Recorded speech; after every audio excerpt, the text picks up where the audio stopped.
Hello and welcome to the Management Matters podcast by the University of Liverpool Management School. I'm Hazel Kennedy, and in this episode we're joined by Dr. Jannine Poletti-Hughes and Chris Gray.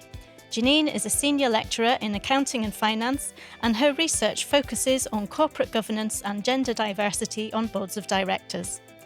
Chris Gray is a technology and management consultant working on major change initiatives to drive digitalisation and innovation. An impassioned supporter of LGBT diversity and female leadership initiatives, he mentors and coaches individuals at a wide range of organisations. Together they'll be discussing gender reform and policy. So let's begin. All right. So I'm Chris. I'm a management consultant by trade. But really particularly over the last 10 years, I spent a huge amount of time either on boards or working with boards. And so a bit of experience of how that looks like in terms of the composition. And from a diversity and inclusion perspective, it's something that I guess I've really spent a lot of time working at in all its forms. So very much engaged with sort of female diversity, LGBT issues, and then also continuing to understand a bit more about whether it's ethnic diversity and stuff that, I'm still learning about. So really keen to have the conversation about what it means for boards and diversity. Well, it's very nice to meet you, Chris. I'm Jannine, senior lecturer in accounting and finance, and I have been doing research on issues of corporate governance, starting from the perspective of the UK and then going to study Europe. And eventually I have been dedicating more time to be more like global. So I am very interested in how corporate governance and specifically boards of directors behave on behalf of all stakeholders, how they put their efforts together to improve decision making. And I think that in this podcast, it will be very interesting to discuss aspects of diversity. In general, I think that is diversity as a whole that is important, but also, my focus has been very much on issues of gender diversity, but I have also studied diversity in different aspects because we know that, if you have a group of people that think in the same way, the decisions are not going to be challenged. Assumptions are going to be just follow, and it makes like a echo chamber in discussions. So that's why I think that it's an important topic if we want to think how a board of directors is representing as a whole an organization and how that culture is going to cascade down the workforce. And doing it globally, right? I mean, that's, I guess, it's a big scale to be thinking about it as well, right? All of those differences. I hope for me, I've had international experience, but when you say governance and corporate governance, where do you start? What's your perspective on those sort of key bodies, I suppose, that you look at? Yeah, I guess that governance, lots of people don't really kind of understand how it comes about, but it's you can see it in a way that is the top of the organization is where decisions are made, and I guess that directors have two main functions that is the monitoring, so they are going to monitor the performance of the CEO, but there is another part of boards of directors that is really important, that is making strategy. And something very important as well, I think that they are not only representing shareholders or the owners of the corporation, but they are also representing every stakeholder. So it goes from employees, creditors, suppliers, even the communities where the company is set up. So I think that it's quite important how they work together towards an important aim that is a long-term perspective. I think that boards understanding what their role is, right, is key. I think, as you say, from my perspective, I guess I've had experience on more formal boards and I guess some charity ones, but really understanding all of those stakeholders that they have to balance. And I guess,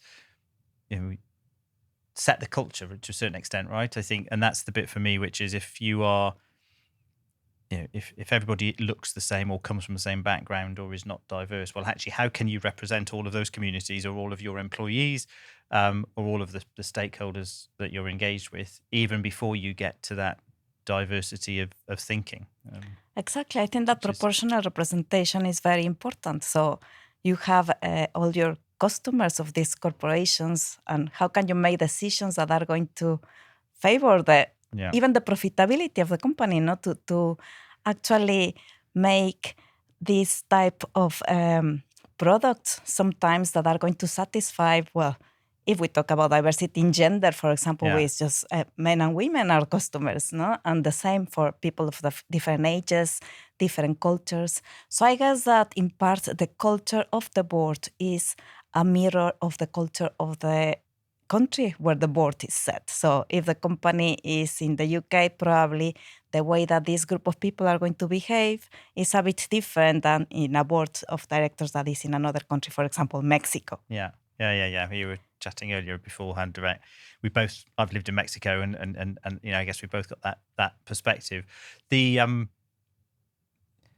a bit, do you see stuff, I guess there's boards in different countries, but then there's boards of international companies that then ultimately are multinational and what do you see in that perspective? Because I guess, are they as much the culture of the individual company where they're headquartered, or do you see them? I think that has a big influence, because I have seen companies that have a board of directors, for example, a company that is listed in a market like the FTSE in the UK. Yeah.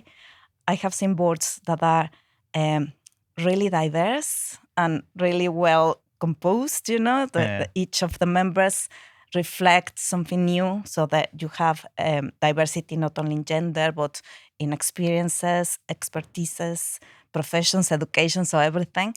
But then the same company has subsidiaries in a different country, and the boards are not the same. So I guess that there is a lot of importance on regulation towards good corporate governance, good practice.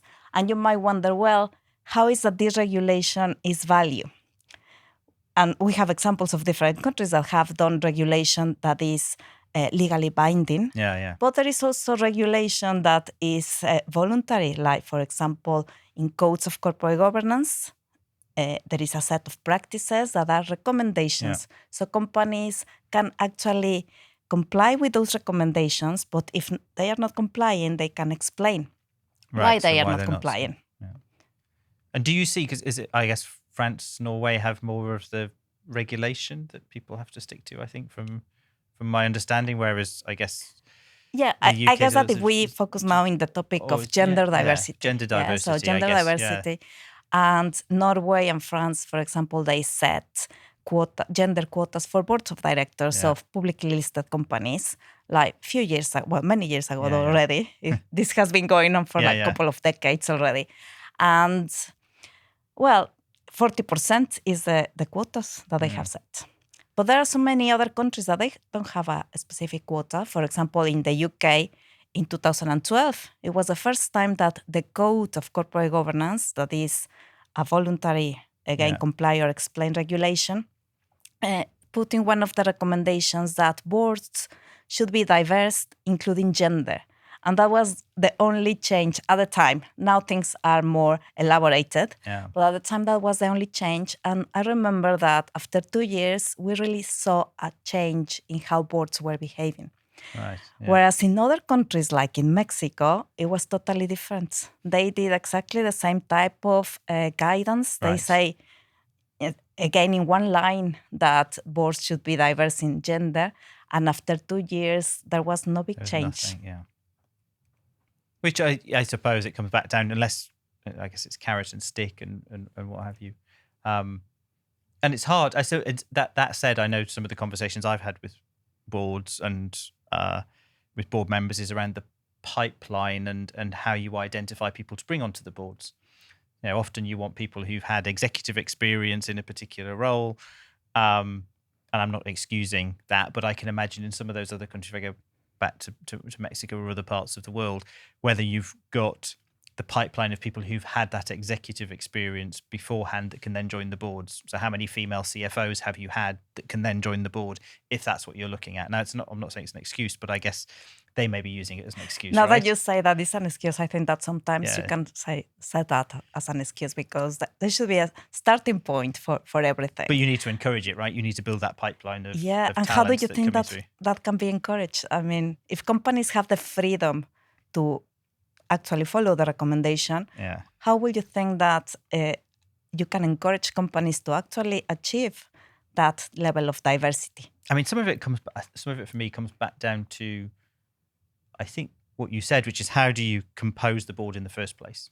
And I guess that's where the role of the chair is really important, and that's probably even a special topic on its own, right? I was at something in Manchester, was holding a particular topic looking at female chairs. There's a group set up that's starting to look more at that at the moment. But if I think about whether it's a charity board that I've chaired or a school piece that I've chaired, when I'm looking for new people, when we know we need to extend it, sometimes I suppose that's your role. You're figuring out, how do I bring in that diversity? But is that because I'm aware of it versus I know this person, or I want to go to this particular, Yeah, I guess that entity? So I guess where I'm coming up from is there's a requirement on the chair of the board and almost the board members to have the awareness of diversity and for it to be important for them to help build it. Yes, awareness is important. As a self-awareness, it probably starts with self-awareness, and then actually Yeah. you can start to build it. But if you've got no self-awareness, or you think this is fine, then you're right, it's a hard struggle. But I guess that awareness also come again, and we go to the culture of the country. Yeah. Because if you are asking a company to become diverse in gender in their board of directors, it's a very difficult ask for some of the countries where the role of women is as carers and the role of men is breadwinners. So that kind of mirrors how women are treated in leadership positions. So the opportunities are not open, as you said. Yeah. And then it becomes like a vicious circle. Yeah, it does become a vicious circle. And Yeah. I think also the culture you talked about, I'll come back, you mentioned the word profit earlier on, and I think the boards do set goals around and objectives for profit, and actually different cultures have different expectations probably on what is an acceptable profit, how much they want to make, which then feeds into that broader culture of whether it's giving back or it's that sort of, the other stakeholders that they're including. They may say, well, actually, as a board, our customers or the wider environmental stakeholders are important, and therefore we're accepting less profit. But again, it comes back to that board's awareness of who they are and that role that they want to play. So I guess that to that point, it's very relevant to highlight the difference between diversity and inclusion, because you can have this type of codes of corporate governance that are recommended to incorporate women on boards. But that doesn't mean that having one woman in a board of, let's say, 10 men is going to make any real difference in decision making. Yeah, you're right. Then it becomes that horrible tick box exercise of, yes, we've hit a target, but actually those people aren't included. Their voices aren't as loud. They're not brought in. Yeah, actually, we did some research and we found that the codes of corporate governance, when there was this new reform about gender diversity on boards, the effectiveness of it was not very good. Actually, was not significant in companies in this type of countries where the culture of inequality is larger. And what is happening is that sometimes if you are requested or recommended to have a woman in the board of directors, companies in these countries, well, they go to their very close family networks and bring the wives, the sisters, to kind of tick the box, as you said, and comply with the requirements. But then how can we change these patterns? Something that we found is that if the female director is just added like that, as I mentioned before, there is not going to be any significant impact in the decision-making, in the effectiveness, or even performance or other targets that are important for corporations. But if this female director takes an important role within the board of directors, for example, being part of a main committee, like the nominations committee, remunerations, or audit committee, or if the female director has a leadership role, if he's the chair of the board or the CEO. So in those sort of settings, their voices are heard. Yes. Yeah, I think that's the key bit as to how I'm not sure what the answer is. How you drive to make sure that you're putting females into I'm picking on gender diversity a lot here, right? But I think how you identify them and again, it comes back down to whether there's that culture of a board looking for balanced candidates. So when the board is looking to recruit people, whether they're looking to approve a CFO or a CEO, or they're looking at one of their board appointees, are they demanding that they see a balanced pipeline of candidates, or they want to see diversity in that then when they're looking at their own appointees and appointing people to different committees, are they making sure and challenging themselves Yeah, of I getting guess that that, balance there? yes, I guess that part of it is changing that chip in the minds of the culture of Yeah. the people who are holding those positions when they are recruiting. And again, it's a challenge just to how to create these inclusive practices. So something that we also researched before, and this was with a very large sample, like 46 countries, many companies around the world. And we find that we have been saying that culture is important, but what we found is that after a comply or explain reform of gender diversity, companies tend to add a seat to the board of directors as opposed to replace a male Right. director. Okay. So that is like a tricky way of acting. Yeah. That really is not going to make any difference in the power mechanisms within the board, but really the female director will still be an out-of-group member. So it's difficult that they will It's an hear what she interesting way said. of- And that was not based on culture, by the way. That Okay, was yeah. based on all the companies tend to do that. And with them, we follow those companies like for 3-4 years after, and they never went back to the original board size. Okay, So they they're really just, changed it's easier to add somebody and then add somebody. So that is the way of, there is a term that describes that is called corporate governance deviance. right. Where despite being some governance norms, companies tend to underconform to those norms. I mean, I'm trying to justify it. I'm not sure why. My only justification is if I was in a chair, you'd sit there and go, can I increase diversity more rapidly by adding somebody rather than, if I know I haven't got other board members are due for renewal, do I wait for somebody to retire or their renewal comes around and it's not renewed? Or actually, am I quicker to comply by just adding a seat? Right. Exactly. And that's my only perhaps. Yeah, that's why we follow those is, companies, because you will think, well, at the minute that they have to comply with this new recommendation, they will add a seat, but eventually they will really kind of understand what is the main aim of this recommendation, this type of diversity. And what you want is to actually have different perspectives. You want it to work. So the risk of having a tick box type of recommendations that companies just follow, just to show to investors, that look, we are doing fine here. But I think that it's important that this type of regulation is more specific. So instead of just trying to focus on representation, they should be more specific to kind of clarify why inclusion is more relevant than just representation. So representation, of course, is the first step. Yeah. You need diversity in the room to later achieve inclusion. But inclusion is the ultimate target. Yeah. Because ultimately, I think it comes back down to, and look, any board right now, I think it's a tough job, right? You've got so much uncertainty in the world, and the time frames on which people are operating are getting shorter. And even if you're public companies, actually the pressure that they're under is different, and therefore that awareness of new threats, I'll take cybersecurity threats and those sorts of things that the board have to have, awareness of from a risk register and etc. And expertise in the firm. Expertise in.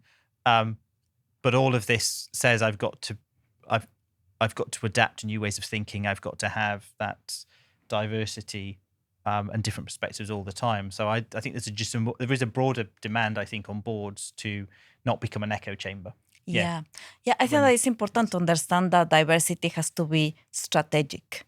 Yeah. So you need to see who you put around the table, because there is another concept as well that is known as the director fault line. It means that you can actually try to make your board diverse, but if you put too many individuals that are too similar to each other, even if they are diverse to another group, they tend to make like little clusters. Right. Okay. So you get like a clique happening. Exactly. So then we go back to the same problem. There is communication problems. They cannot work together to achieve an aim. So that is like the paradox of diversity as well. Yeah. As if you start to say, right, we've got a diverse group and an not quite anti-diverse group. That's why probably lots of people, especially in countries where there is no much towards diversity, that they are a bit behind on that. They might think, well, what I want to do is to make profits on my company. Now I want to increase production. I want to have more money, become richer. But they are forgetting the key goal of all that. That the target is not for a company to enrich itself rapidly.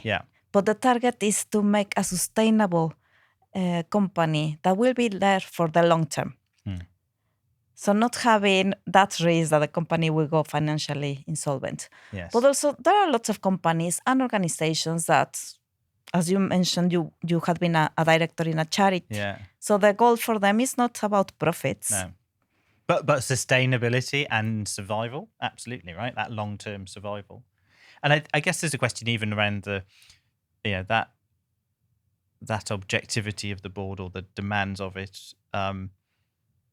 They surpass any fad, right? Sometimes we had a sweeping fad for a lot of diversity. Perhaps you could say, right now there's a bit of a pushback from targets and quotas that seems to be creeping in and saying, well, actually, have we gone too far and we need to stop all of this?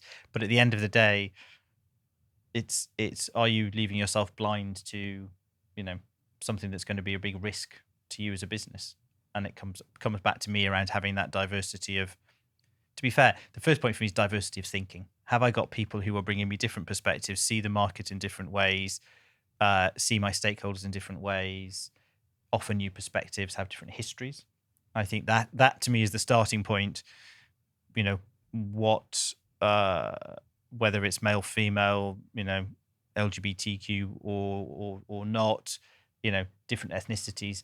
Actually, yes, that almost becomes part of it because you've gone off and sought those different perspectives. But it comes back down to that diversity of thinking. That for me is critical, and then creating the environment where you can,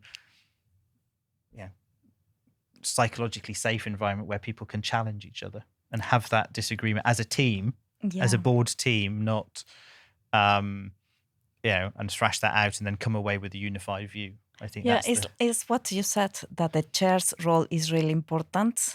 Because it's like lead by example in a way. So the chair is not just going to moderate a meeting, but they have to work with each of the directors in the background.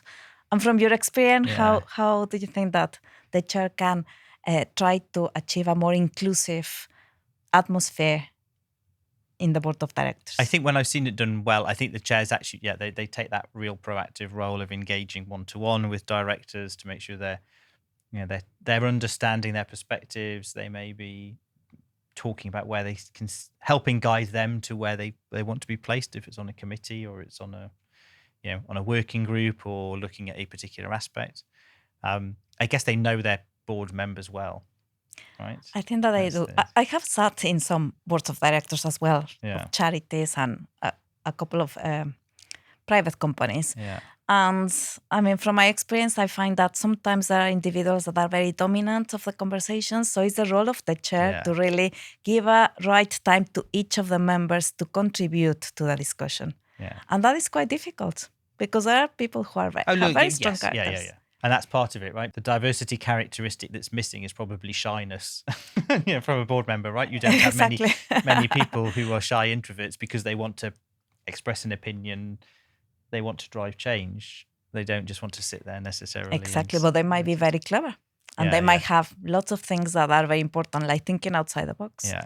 Like nowadays, we see all these cyber attacks in corporations, so how important is to have the good IT equipment requirements and operations, mitigating circumstances for different types of risks that only somebody who has that type of knowledge will know.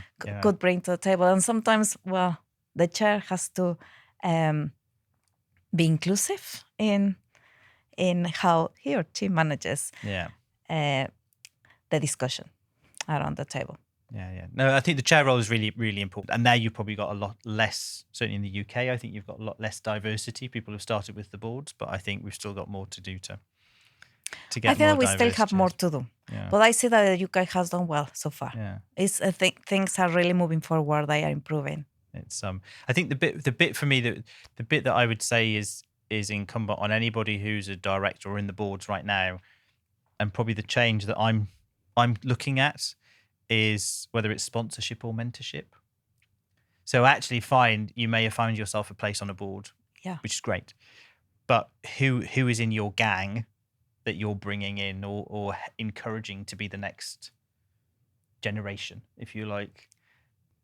I don't think that's not a mandated thing, but there's a cultural piece, which is actually have our boards got their gang of people that they are watching out for. Future directorships, it may be future executive roles, but are they sponsoring them? Or are they having conversations? And it could be just a small piece. I do various bits and I mentor some females and LGBT folk. And it's, for some of them, I'm going, well, actually, go for it. Yeah, you should be looking. You're at the age level now where actually you could add so much. I guess that is a very good point, actually, to achieve inclusion. Because if boards work now on the pipeline of talent to be future directors, they can really be ready, as you say. So there is not going to be the excuse of there is not enough experiences in this group of female directors, for example, to take a board or a directorship. Yeah. But I also think that experience can be gained in smaller organizations.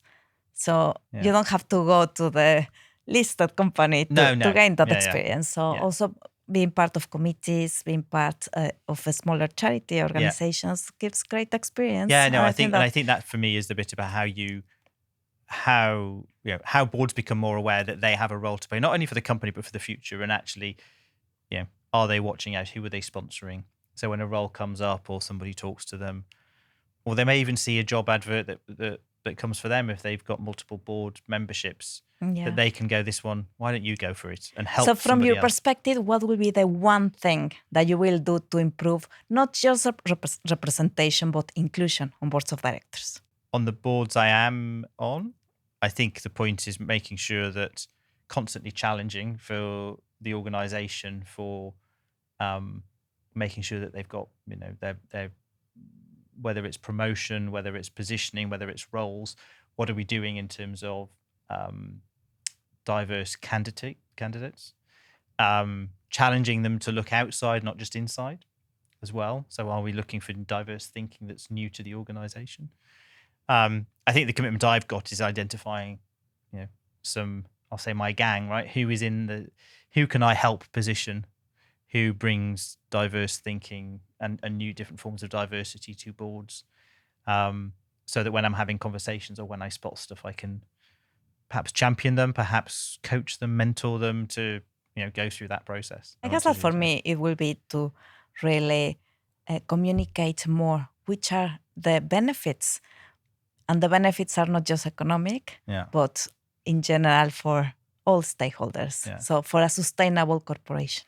And what's next for your research then? Well, at the moment, as I say, I'm working on the paradox of diversity, but the findings are still related to the culture of the country. So even if there is this paradox of diversity that you have clicks, you still benefit from the fact that there is diversity on boards of directors. There we go. So thank you very much, Chris. No, thank you. It was very nice meeting you and talking to you. Very good. Thank you. Thank you. That was the Management Matters podcast by the University of Liverpool Management School. Thanks again to our guests Chris Gray and Dr. Jannine Poletti-Hughes. Further details about research into HR policy and governance can be found on the Management School's web pages at www.liverpool.ac.uk/management. Thanks for listening.